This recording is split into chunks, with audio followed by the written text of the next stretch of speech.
Hello guys! So ayun nga, another recipe again. Gagawa tayo ngayon ng beef patty.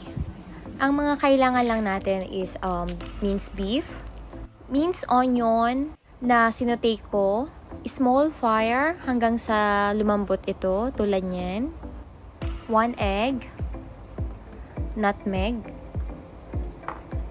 liperines or Worcestershire sauce, black pepper, garlic powder, onion powder. Ayan, ginamit ko yung onion salt namin kasi wala kaming pure onion powder.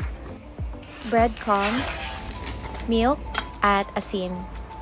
So, kailangan mo lang siyang paghalu-haluin lahat. And then, dahil sa tanchado recipe nga ako, ayan, tinansya ko na lang kung gaano karami yung mga ingredients na ilalagay ko sa ating meat. So, ayan nga guys, nilagay ko na lang siya sa isang bowl at hahaluin mamaya. Ang paghahalo pala guys is mas okay kung kamay siya kasi talagang maihalo mo siya. Maihahalo mo siya talagang mabuti. No worry guys, yung kamay ko is malinis. Kasi every minute naguhugas kami ng kamay dito. So, ayan. Nilagay na natin yung asin, paminta, itlog, lahat na ng binanggit kong ingredients niya. Ayan.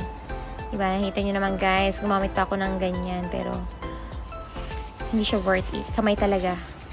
And then, nilagay natin yung breadcrumbs sa huli. And then, hinalo-halo ko na siyang ganyan.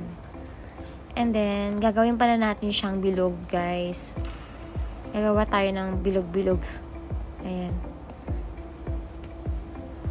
Kung makikita nyo, binilog-bilog ko siya para yung ginawa ng ex ko sa akin.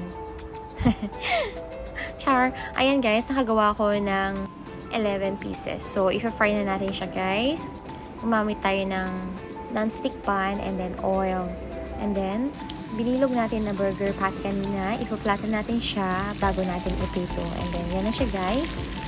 Tansyahin nyo na rin guys kung luto na ba yung loob niya or hindi. And then, ganyan na yung lalabasan ng ating burger patty. So, thank you for watching guys. God bless.